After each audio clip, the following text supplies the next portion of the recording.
I felt duped. I felt that my education had not given me the full context of what energy systems and what society needs to prosper. And nuclear, I couldn't believe that it wasn't mentioned, that there wasn't even a class on it. The Rational View is a weekly series hosted by me, Dr. Alan Scott, providing a rational, evidence-based perspective on important societal issues. Hello and welcome to another episode of The Rational View. I'm your host, Dr. Al Scott. On this episode, I'm going to be talking to someone who has made it her life's work to support nuclear and to try to change the minds of the public on nuclear energy. And I'm going to be working with her upcoming for Stand Up for Nuclear event in Ottawa. I'm helping to organize one on Parliament Hill, September 25th, 2021, in the afternoon from 2 till 4 p.m. If you're around, please come on out. If you're not in Ottawa, go look at the standupfornuclear.org and see where your local Stand Up for Nuclear event is happening this fall. They're not all the same day, but they're mostly in the month of September. So hopefully you hear this podcast in time to get out and support nuclear. As always, if you enjoy my content, please hit like on your podcast app. Send me a comment. I'd love to hear from you. And come join us at the Facebook group, TheRationalView, and discuss with the experts any of your questions or concerns. I'd love to talk to you. On this episode, I'm interviewing Paris Ortiz Wines, Global Director of Stand Up for Nuclear. As the Global Director of Stand Up, Paris oversees all of the organization's outreach and engagement efforts. She has spearheaded in-person demonstrations and social media campaigns around the world, growing Stand Up from a single event to 67 events across 28 countries. Paris began her career at Environmental Progress, an environmental nonprofit organization that fights to protect nuclear plants around the world from premature closure. In 2 years, she went from being an executive assistant to a junior analyst, revising energy analysis reports, leading research groups, and organizing international conferences. It was during her time at EP that she fell in love with nuclear and committed herself to fight for the development of sustainable energy. Wanting to concentrate on growing a grassroots movement for nuclear power, she left EP and transitioned into her role at Stand Up for Nuclear. Paris continues to mobilize and assist allies around the world in building their network and developing their strategy. Paris graduated from the University of California-Santa Cruz with a degree in environmental studies. Paris, welcome to The Rational View. Thanks for having me, Al. Thank you very much for coming on. Could you tell our listeners a little bit about your background, a little bit more, what got you interested in nuclear power as a cause celeb? Yeah, so I grew up in California here, 2 hours south of Diablo Canyon, California's only nuclear plant. And I didn't come to find out and learn about nuclear until I was 22. And this was after I had already pursued a degree in environmental studies. Wow. And yeah, I went to Santa Cruz. Like many other young millennials, I was fearful of climate change. I wanted to help save the world. I believed humans were a parasite to our environment. Full hippie, full vegan, right? But it wasn't until I met Michael Schellenberger and was exposed to nuclear energy. And so when I found nuclear energy, it was instantaneous for me. I believed nuclear was a solution to many of our problems. Energy is the backbone of societies, whether developing or developed nations. And so I never foresaw myself getting into energy, but once I found nuclear, it was a match made in heaven. Were you surprised that, your environmental sciences degree didn't touch on nuclear to any great extent? Like, why was this a big surprise to you, right? Right. I guess it was, they mentioned nuclear once in one of my classes, but of course it focused on the waste part. So of course, when I met Michael, a classic environmentalist, his background, I felt duped. I felt that my education had not given me the full context of what energy systems and what society needs to prosper. And nuclear, I couldn't believe that it wasn't mentioned, that there wasn't even a class on it.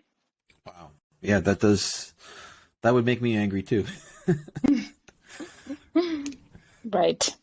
So why do you think that was? Why is an environmental sciences degree not like focusing on energy? Isn't that has it changed so much so quickly that energy is now the key plank in environmental sciences, whereas it hasn't been so much in the past?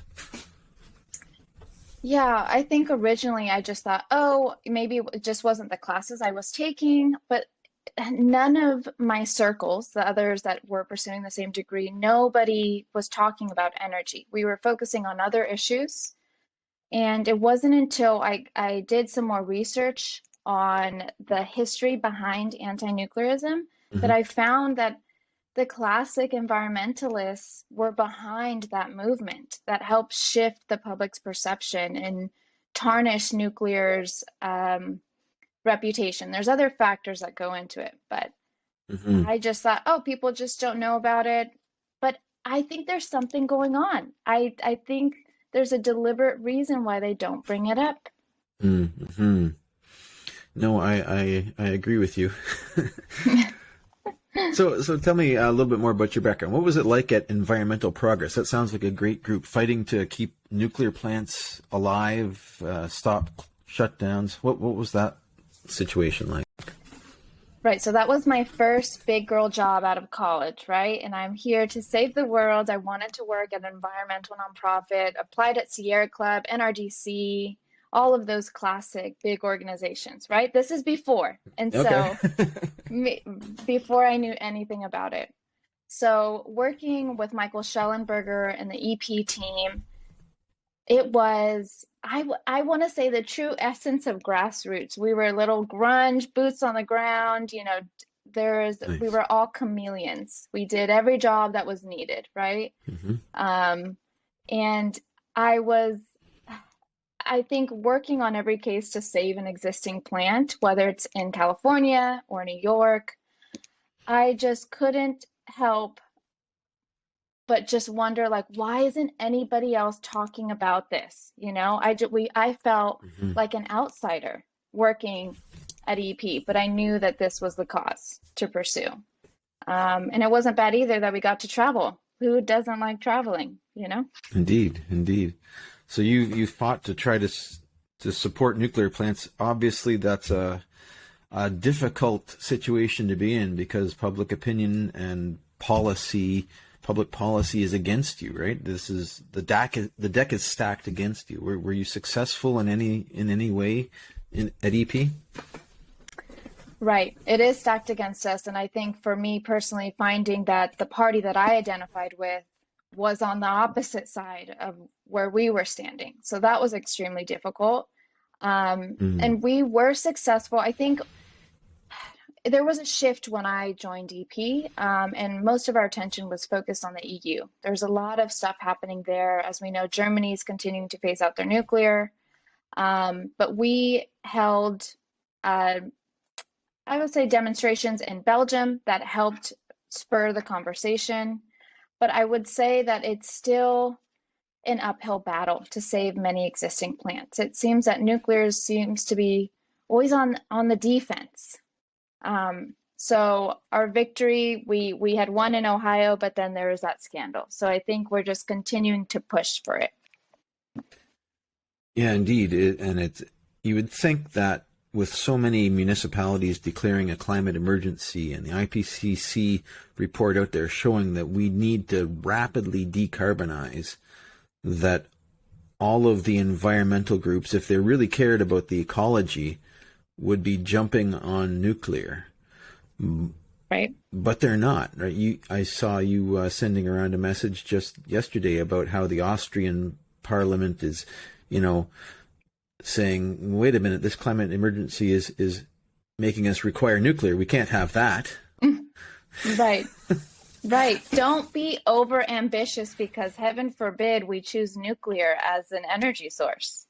We might save the world. Yeah. We just might out. And this past April I went to New York to, unfortunately we weren't able to save Indian Point, but we went there There was no environmentalist to be found. There was 1,000 clean energy jobs that were lost. New York City lost its largest source of clean energy. And we were there with labor, the local politicians, and then us from California and Chicago. And it was such a sad sight to see, because within a first month, what did we see? A 30% increase in the electricity emissions from New York within the first month. Everybody knew what was going to happen, but there was no outcry. It came too late. And it just seems that we're always slightly too late. Like every time they shut down a perfectly good nuclear plant, it's like in one day mowing down all of their windmills in terms of the impact on the environment. It's like, okay, let's mow this all down. Let's erase all of our progress. It's huge. It's so huge. In Illinois, we're seeing that again. And I'm talking about U.S. just because this is where I'm at. But Illinois, we thought it was a for sure thing, saving 4 nuclear plants, but legislation has still not been passed. If these plants are not accurately valued for their clean energy that they produce, this figure is half of their progress that they have made will be erased because of these plants going offline. Mm-hmm. How is that allowed? Why are environmentalists not an outcry about this? Mm-hmm. Mm-hmm. Here in Ontario, it's a similar thing. We're looking at the planned shutdown of the Pickering reactor in 2024, and it's something like 24 terawatt hours a year of clean energy production.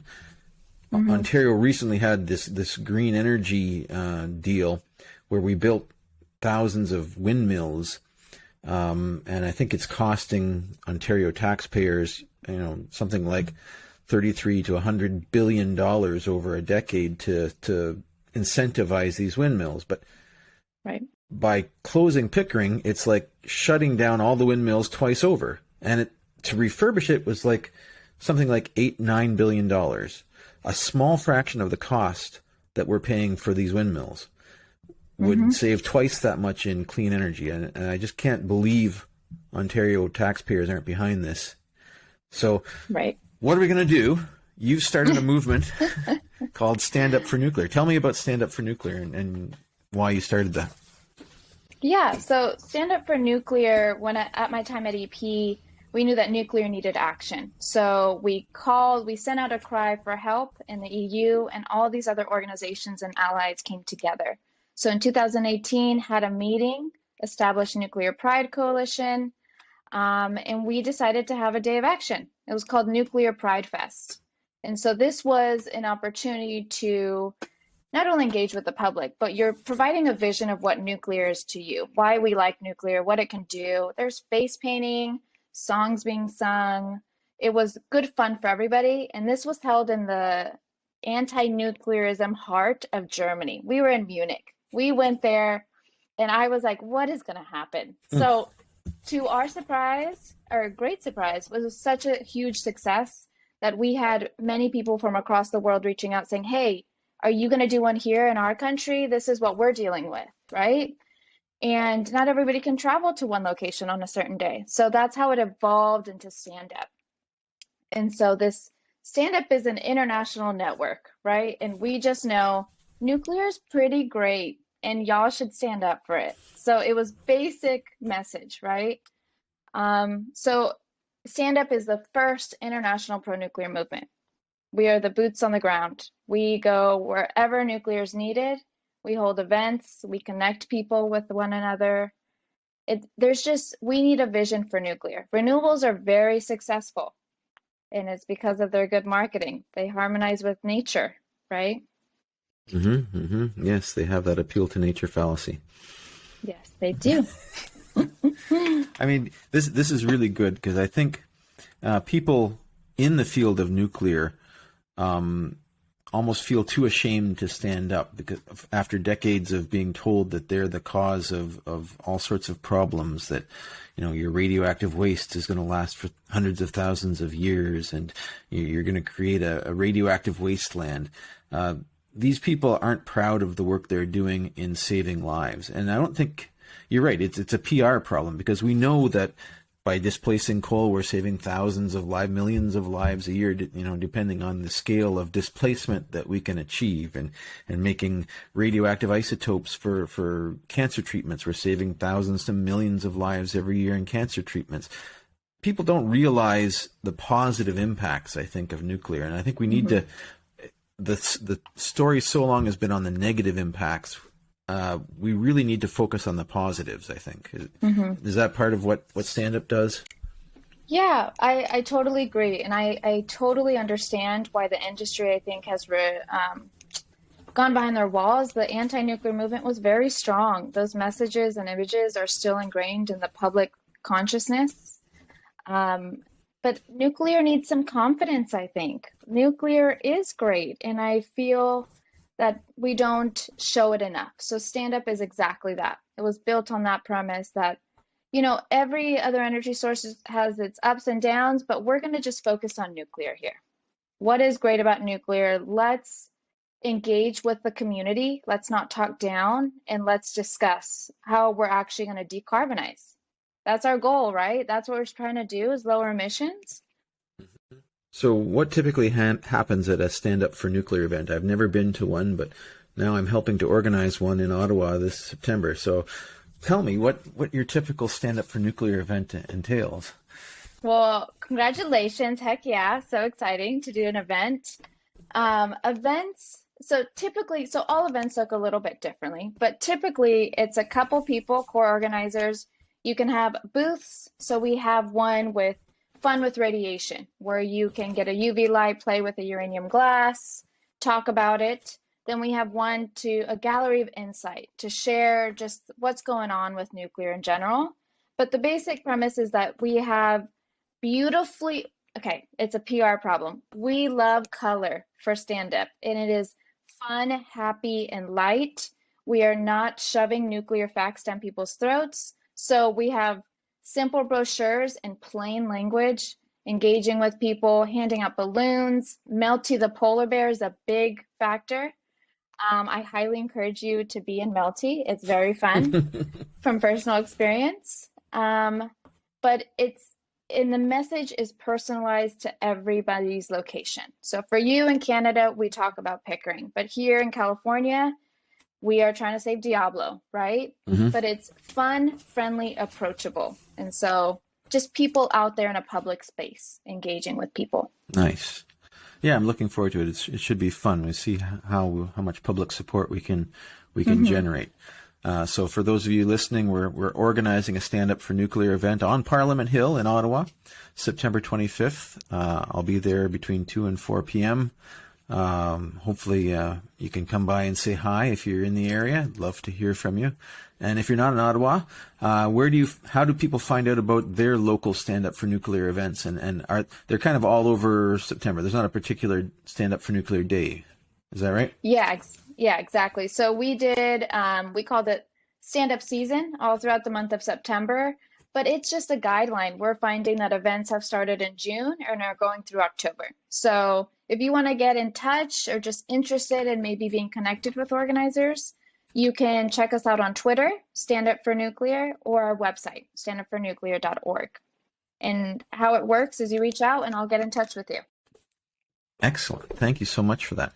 So in Canada, we also have the exciting news that we're having a federal election September 20th, basically the week before our Stand Up for Nuclear event. So we'll be able to energize our new parliament for standing up for nuclear. And if anyone in Canada is following along with this, please ask your local representatives what their position on saving Pickering is, because that's a key platform. Now, it's really an Ontario-based solution, and it's a federal election, but the federal policy towards nuclear is something that you should make sure is top of mind for your MPs.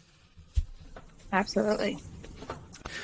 So this is a great event, and I think, as you found out, energy is key to saving the environment. It's key to how humans interact and pollute their environments, and whether or not we can decouple our energy sources from our presence on this planet is, I think, a key aspect, and it's a key plank in the eco-modernist kind of manifesto, is to decouple our civilization, our advance of civilization, from our energy production, our impacts on ecology.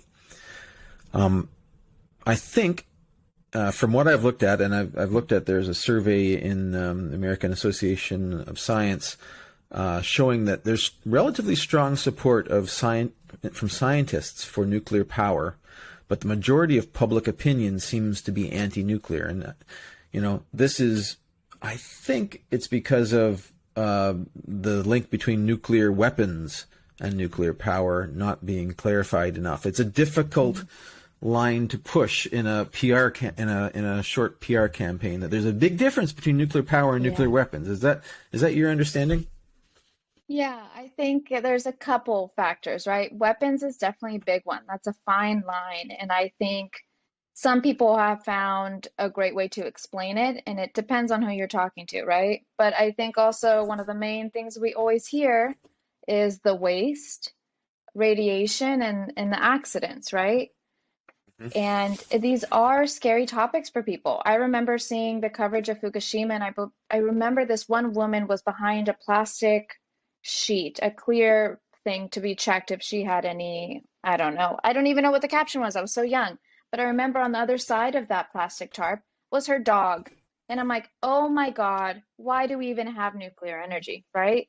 And if you watch The Simpsons, what do you see about nuclear waste? I think there's just a lot of powerful images and messages that can't be combated the way that we've normally done it, right? Like, it's just rational. Like, we really have to talk to people's fears and what they believe in, their values, right? There's a bit of psychology here that I've been trying to learn to how we communicate with others.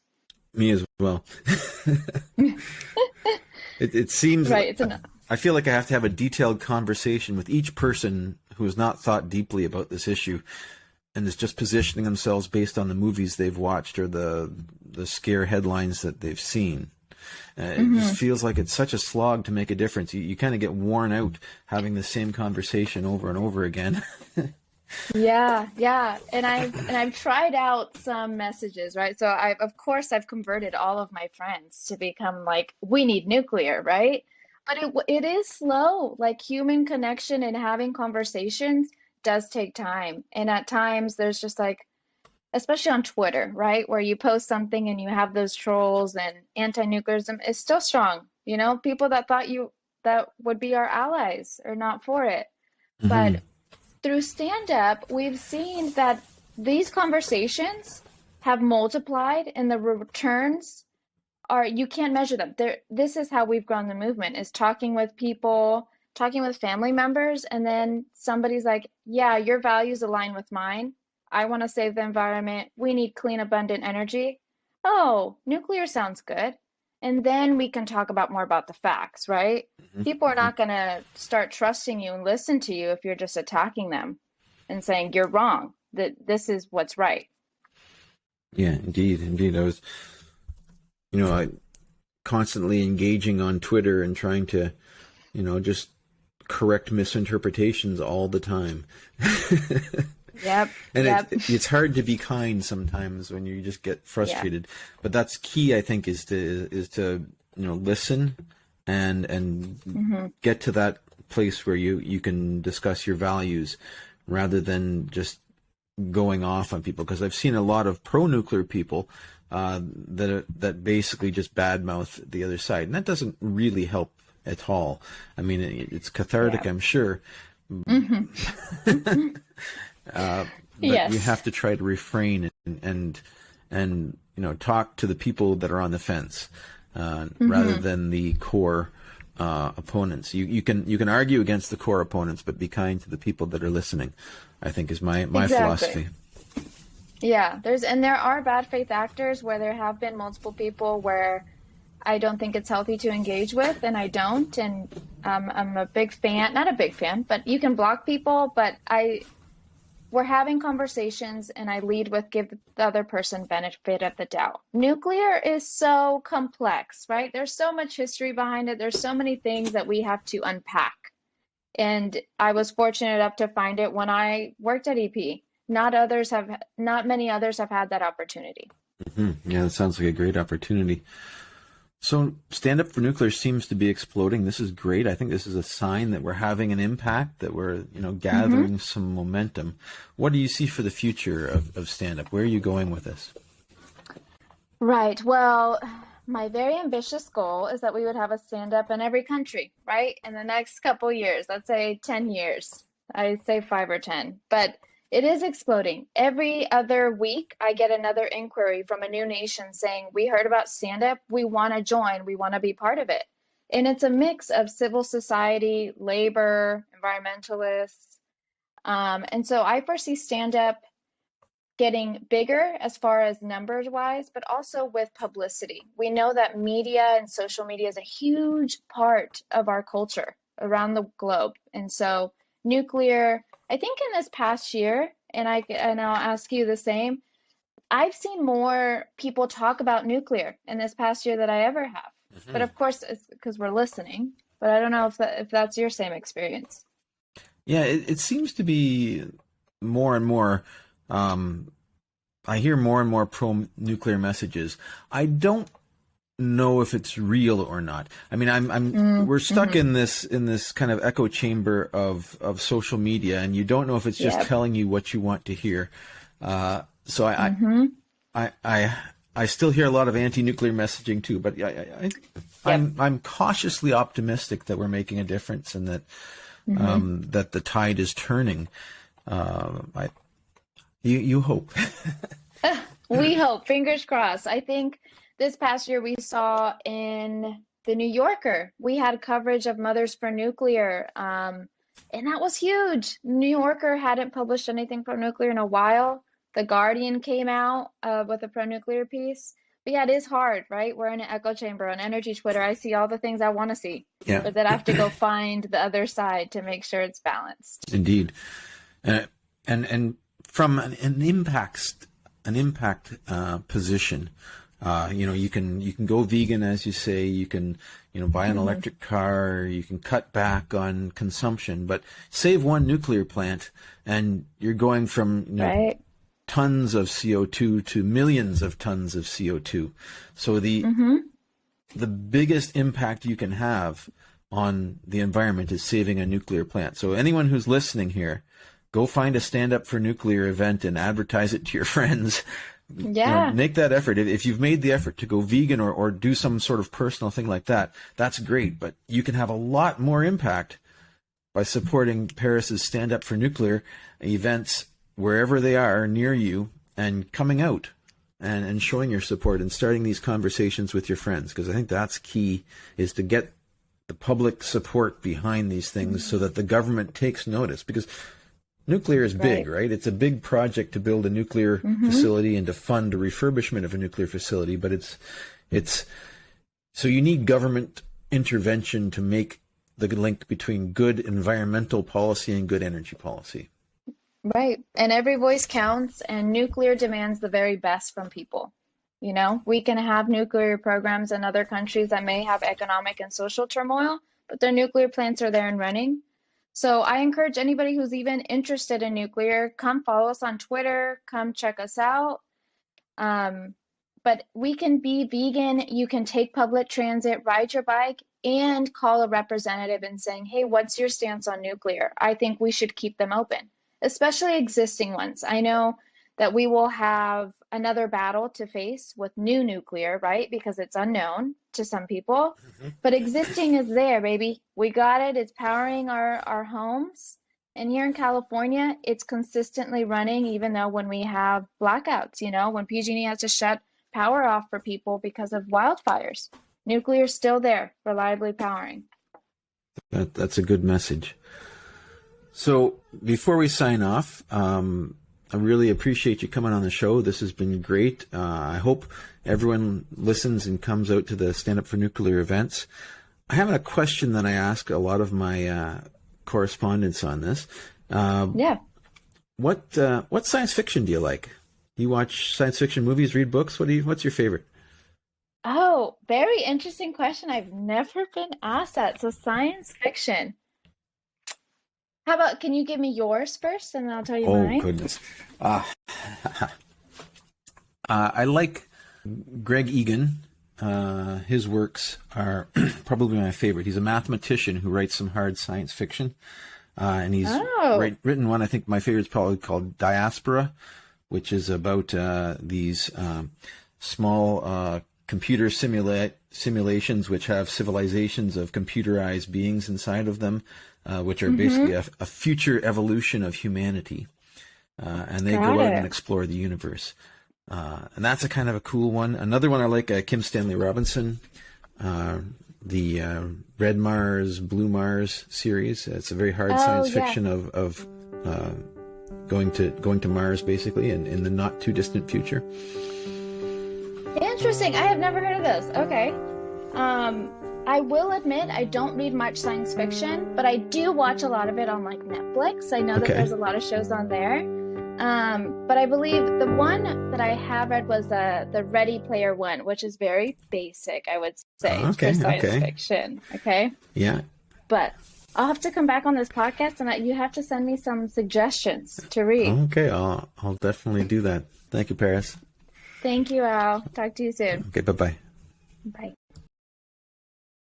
If you'd like to follow up with more in-depth discussions, please come find us on Facebook at The Rational View and join our discussion group.